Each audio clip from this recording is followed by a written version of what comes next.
বাসাবাড়িতে gas সংকটের মধ্যে এবার সিলিন্ডার বিক্রিও বন্ধ। ৬ দাবিতে সারা দেশে ব্যবসায়ীদের ধর্মঘট। শেষ ভরসা হোটেল রেস্তোরাঁতেও বন্ধের পথে রান্না, চরম ভোগান্তি। এখনো জানা যায়নি স্বেচ্ছাসেবক দল নেতা মোসাব্বির হত্যার মোটিভ। ৫ জনকে আসামি করে মামলা, জড়িতদের শনাক্তে মাঠে পুলিশ। নয়াপল্টনে জানা যায় নেতাকর্মীর ঢল। নির্বাচনের প্রতিশ্রুতিবদ্ধ সব দল, হত্যা ষড়যন্ত্র প্রভাব ফেলবে না ভোটে বলছে বিএনপি। ফ্যাসিবাদী কাঠামো থেকে মুক্তি সময় সাপেক্ষ বলছে জামাত। দেশে কোনো পাতানো নির্বাচন হবে না, লেভেল প্লেইং ফিল্ড নিশ্চিত করবে ইসি বললেন সিইসি। প্রশাসনের পক্ষপাতিত্বের অভিযোগের ভিত্তি নেই বললেন মন্ত্রিপরিষদ সচিব। এবং বোমা বিস্ফোরণে বিধ্বস্ত ঘর। শরীয়তপুরের ৭০০ মিটার দূর থেকে হাত বিচ্ছিন্ন যুবকের মরদেহ উদ্ধার, আটক ২। বিস্ফোরণের কারণ জানতে তদন্ত পুলিশ।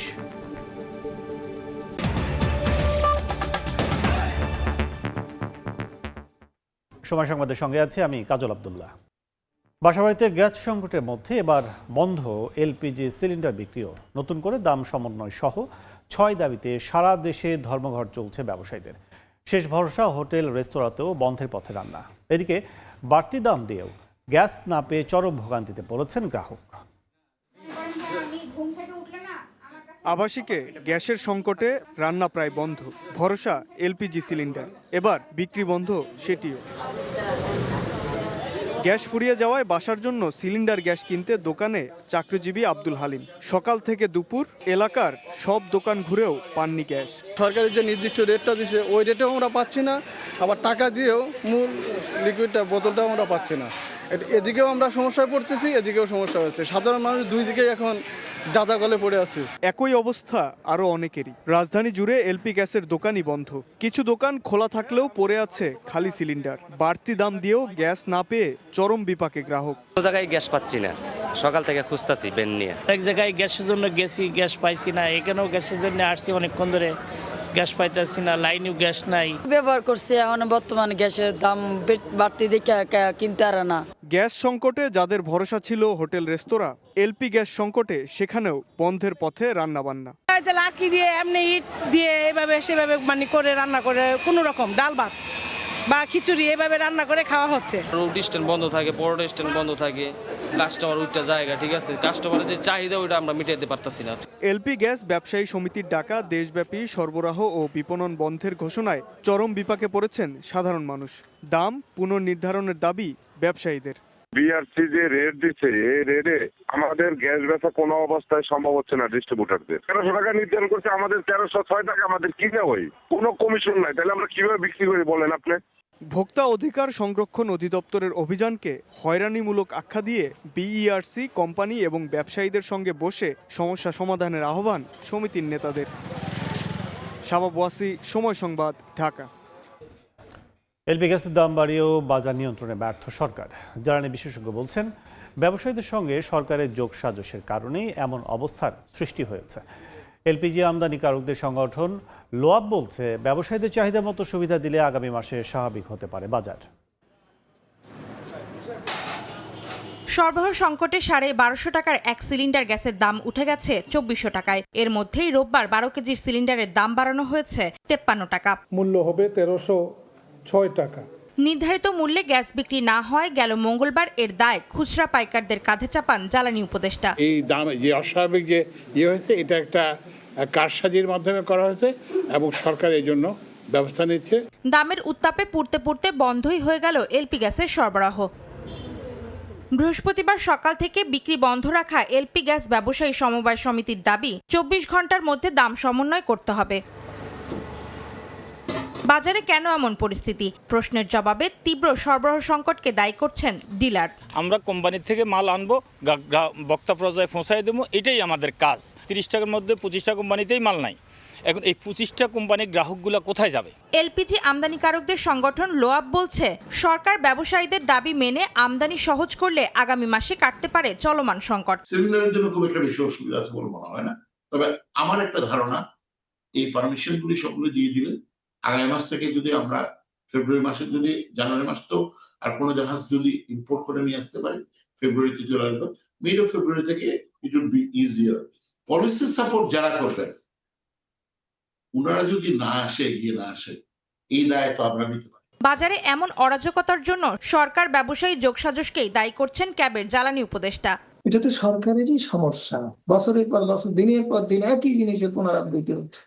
সরকার নিজে দায়ী এবং সরকার নিজে ইচ্ছাকৃতভাবে জনগণের এই ভোগান্তি দিয়ে ব্যবসায়ীদের সুবিধা করে দিচ্ছে। এদিকে এলপি গ্যাস আমদানিতে ভ্যাট 15% থেকে কমিয়ে 10% করতে বৃহস্পতিবারই এনবিআরকে চিঠি দিয়েছে জ্বালানি মন্ত্রণালয়। অন্তরা সেন, সময় সংবাদ, ঢাকা। অন্য প্রসঙ্গ, স্বেচ্ছাসেবক দলের সাবেক নেতা মুসাব্বির হত্যায় 5 জনকে আসামি করে মামলা হয়েছে। তেজগাঁও থানায় মামলাটি করেন নিহতের স্ত্রী। সিসিটিভি ফুটেজে শুটারের ছবি পাওয়া গেছে জানিয়ে পুলিশ বলছে জড়িতদের পরিচয় শনাক্তের চেষ্টা চলছে। এদিকে নয়াপল্টনে বিএনপি কার্যালয়ে মুসাব্বিরের জানাজায় অংশ নেন বহু নেতাকর্মী। ছিন্নমূলের মতো বস্তা নিয়ে রাস্তায় বসেছিল শুটার। টার্গেট নাগালে আসতে ফিল্মি স্টাইলে গুলি করে হত্যা করা হয় সাবেক স্বেচ্ছাসেবক দল নেতা আজিজুর রহমান মুসাব্বিরকে। পরিবারের দাবি, রাজনৈতিক কেরিয়ারে অনেকে ঈর্ষা করতেন মুসাব্বিরকে। হত্যার হুমকিও পেয়েছেন বেশ কয়েকবার। তবে নিজের এলাকায় এভাবে খুন হবেন তা কল্পনার বাইরে।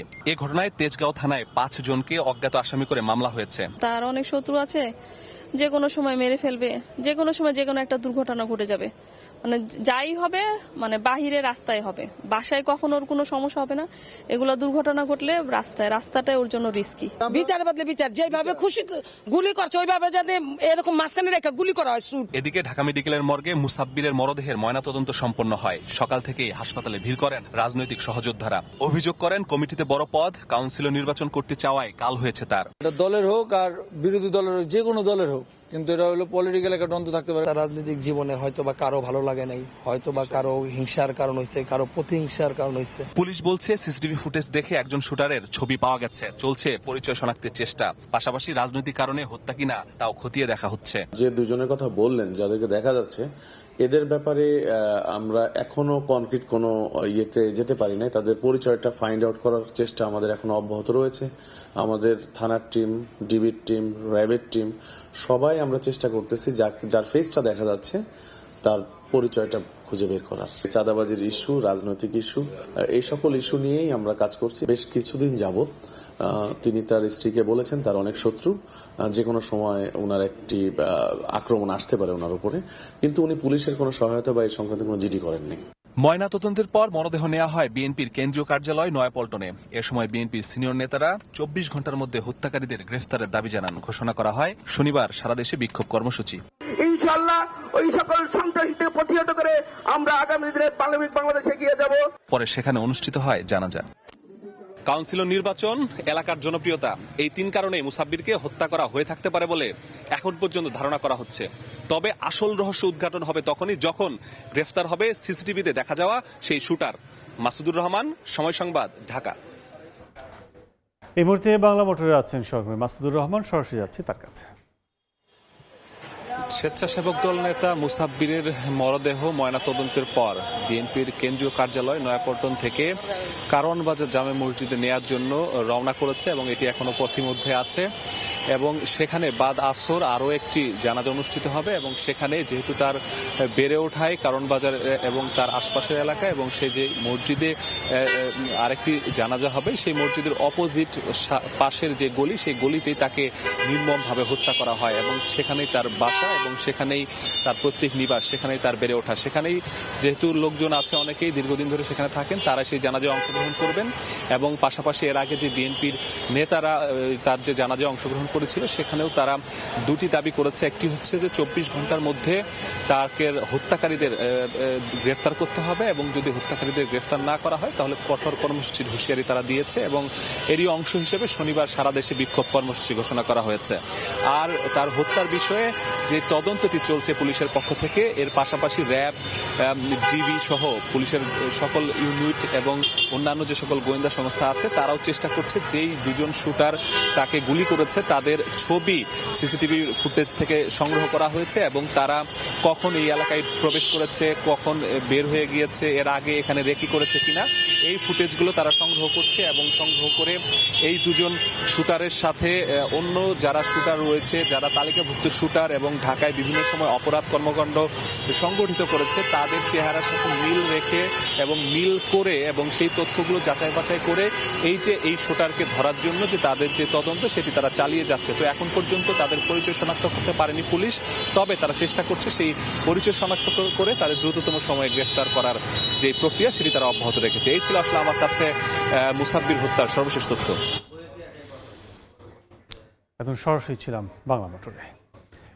নির্বাচন সামনে রেখে আইন শৃঙ্খলা পরিস্থিতির অবনতি ঘটানোর ষড়যন্ত্রে পতিত ফ্যাসিবাদী শক্তি, তবে বিচ্ছিন্ন কোনো ঘটনা নির্বাচনে প্রভাব ফেলবে না বলে মন্তব্য করেছেন বিএনপির স্থায়ী কমিটির সদস্য সালাউদ্দিন আহমেদ।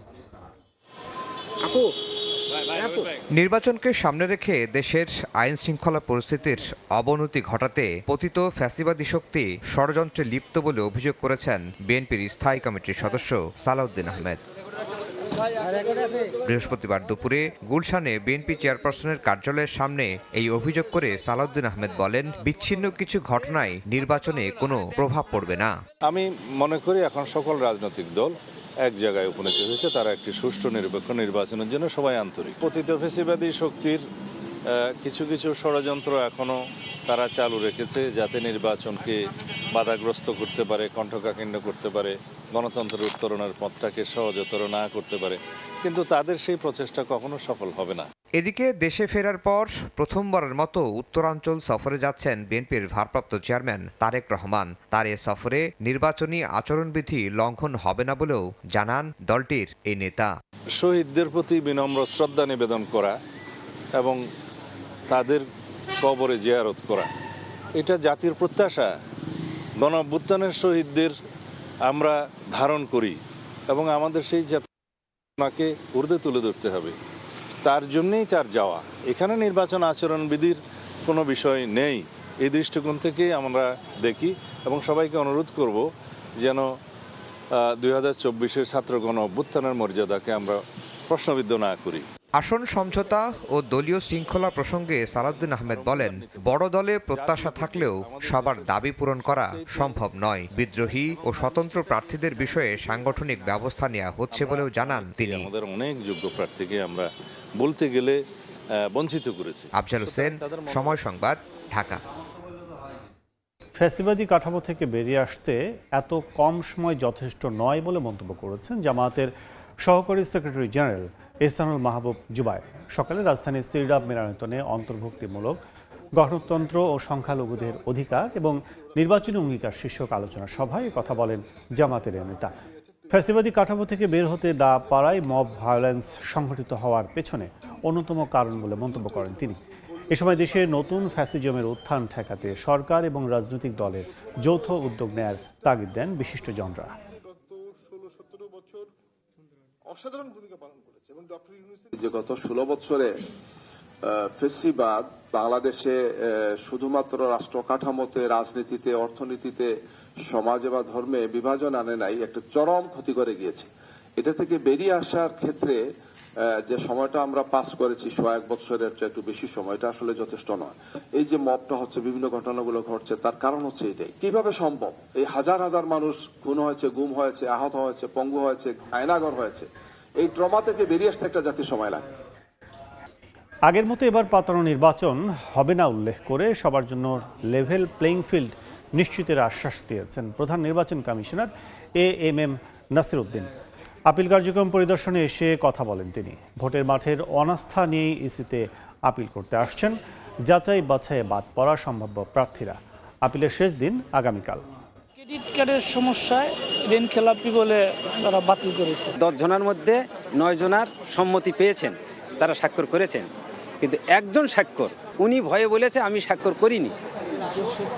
নির্বাচন কমিশন ঘোষিত তফসিল অনুযায়ী ভোটের বাকি মাত্র 33 দিন।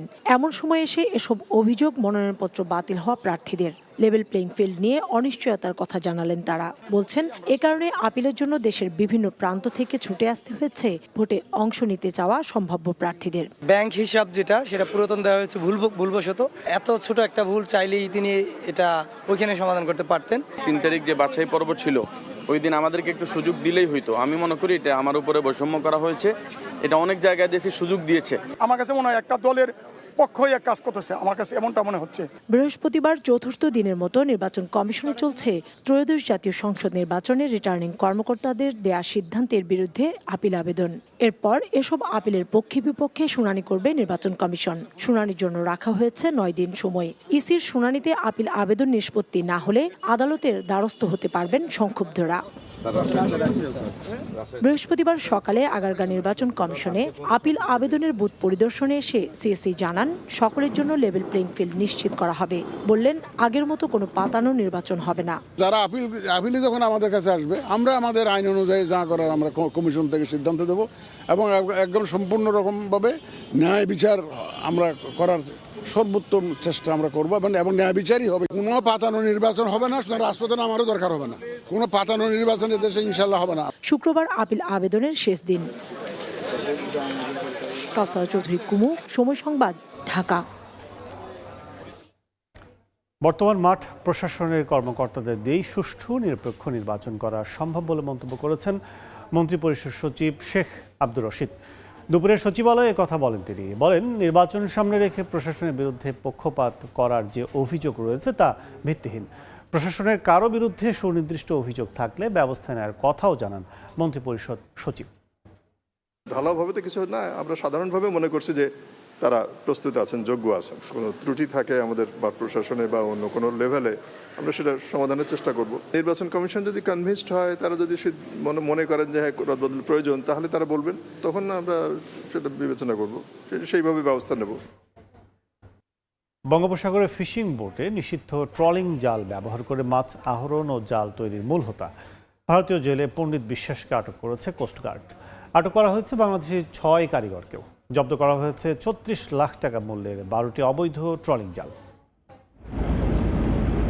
সম্প্রতি কিছু অসাধু মৎস্যজীবী ও ব্যবসায়ী অধিক মুনাফা লাভের লক্ষ্যে সরকারি নিষেধ অমান্য করে সাগরে মাছ আহরণ করছে। কাঠের ফিশিং বোটে অবৈধভাবে ট্রলিং সরঞ্জাম সহ ছোট ফাঁসের বেহুন্দি জাল স্থাপন করে আর্টিসানাল ট্রলিং বোটে রূপান্তর করছে। এ ছোট ফাঁসের জালে আটকে পড়ে গভীর ও অগভীর সাগরে রেণু, ডিমওয়ালা মাছ ও মাছের প্রাকৃতিক খাদ্য ক্রমশ ধ্বংস হয়ে যাচ্ছে। অবৈধ আর্টিসানাল ট্রলিং জাল তৈরির মূল হোতা ভারতীয় নাগরিক কর্ণফুলী থানাধীন চর পাথরঘাটা এলাকায় একটি কারখানায় অবৈধ জাল তৈরি করছে এমন খবরে বুধবার সন্ধ্যায় অভিযান চালায় কোস্টগার্ড। 36 লক্ষ টাকা মূল্যের 12টি অবৈধ ট্রলিং জাল ও জাল তৈরির সরঞ্জাম সহ ট্রলিং বোট তৈরির মূল কারিগর ভারতীয় নাগরিক পণ্ডিত বিশ্বাসকে আটক করা হয়। এ সময় আটক করা হয় 6 জন বাংলাদেশি কারিগর। কিছু অসাধু ট্রলিং জাল ব্যবসায়ী সহ বরগুনার মাসুম কোম্পানি, বাঁশখালীর শুক্কুর কোম্পানি এবং জাহাঙ্গীর কোম্পানি ভারতীয় নাগরিককে দিয়ে অবৈধ জাল বানাচ্ছে বলে জানিয়েছে কোস্টগার্ড। সে বাংলাদেশে অবস্থানকালে বাংলাদেশি ফিশিং বোটে নিষিদ্ধ আর্টিসানাল ট্রলিং সরঞ্জাম স্থাপন এবং ট্রলিং জাল তৈরির মূল কারিগর হিসেবে কাজ করে। এর আগে গত 12ই আগস্ট কোস্টগার্ড ও সেনাবাহিনীর যৌথ অভিযানে ভারতীয় নাগরিক পণ্ডিত বিশ্বাসকে আটক করে কারাগারে পাঠানো হয়েছিল। পার্থপ্রতিম বিশ্বাস, সময় সংবাদ, চট্টগ্রাম। দেখছেন সময় সংবাদ। রাশিয়া থেকে তেল কেনার জেরে ভারতের বিরুদ্ধে কঠোর ব্যবস্থার হুঁশিয়ারি যুক্তরাষ্ট্রের। 500% পর্যন্ত শুল্ক আরোপের সুযোগ রেখে একটি বিলে সম্মতি দিয়েছেন মার্কিন প্রেসিডেন্ট ডোনাল্ড ট্রাম্প। মার্কিন সিনেটে আলোচনায় থাকা গ্রাহাম ব্লুমেনথাল রাশিয়া নিষেধাজ্ঞা বিল বাস্তব রূপ পেতে পারে বলে ধারণা করা হচ্ছে। বিলটি কার্যকর হতে হলে ভারত, চীন ও ব্রাজিলের মতো দেশগুলো যুক্তরাষ্ট্রের রপ্তানি মারাত্মকভাবে ক্ষতিগ্রস্ত হতে পারে। ইউরোপের উত্তর পশ্চিমাঞ্চলে তুষারপাতের প্রভাবে চরম ভোগান্তিতে পড়েছেন যাত্রীরা। নেদারল্যান্ডস, ফ্রান্স সহ বিভিন্ন দেশে ফ্লাইট বাতিল, সড়ক ও রেল যোগাযোগে ব্যাঘাত ঘটাচ্ছে। একই সময়ে বলকান অঞ্চলে ভারী তুষারপাতের পাশাপাশি বন্যা পরিস্থিতিও দেখা দিয়েছে। নেদারল্যান্ডসের আমস্টারডামের স্কিপ হোল বিমানবন্দরে 1000-এর বেশি যাত্রী রাত কাটাতে বাধ্য হন। একদিনেই বাতিল হয় প্রায় 700 ফ্লাইট। বিমানবন্দর কর্তৃপক্ষ যাত্রীদের জন্য অস্থায়ী বিছানা, কম্বল, খাবার ও পানীয়ের ব্যবস্থা করে। কর্তৃপক্ষ বলছে পরিস্থিতির প্রভাব আগামী কয়েকদিনও ফ্লাইট সূচিতে বিঘ্ন ঘটাতে পারে। ফ্রান্সের শার্ল দ্য গল বিমানবন্দরে তুষারপাতের কারণে অনেক ফ্লাইট বাতিল হয়, যদিও আগাম সতর্কতার কারণে পরিস্থিতি তুলনামূলক শান্ত ছিল। এদিকে বসনিয়া ও কসোভোতে ভারী তুষারপাত ও বৃষ্টিতে রাস্তাঘাট বন্ধ হয়ে গেছে, দেখা দিয়েছে বন্যা। এতে কসোভোতে স্কুল বন্ধ ঘোষণা করা হয়েছে। আবহাওয়া দপ্তর জানিয়েছে আগামী দেখছেন সময় সংবাদ। অ্যাথলেটিক বিলবাওকে 5-0 গোলে উড়িয়ে দিয়ে স্প্যানিশ সুপার কাপের ফাইনালে উঠেছে বার্সেলোনা। সৌদি আরবের জেদ্দার কিং আবদুল্লাহ স্পোর্টস সিটিতে ম্যাচের শুরু থেকে আধিপত্য ছিল বার্সেলোনার। 22 মিনিটে ফেরান তরেসের গোলে লিড নেয় কাতালানরা। 30 মিনিটে ব্যবধান দ্বিগুণ করেন ফেরান তরেস। 4 মিনিট পরেই বিলাওয়ের জালে আবারও আক্রমণ বার্সার। এবার গোল করেন রোডিবার কি। শেয়ারুনদের রেশ কাটতে না কাটতে বিলাওয়ের জালে বার্সার চতুর্থ গোল করেন রাফিনিয়া। বিরতির পর রাফিনিয়া আরও এক গোল করলে বড় জয় নিয়ে ফাইনালে পা রাখে বার্সেলোনা। এই ছিল বিকেল 3টার সময় সংবাদে।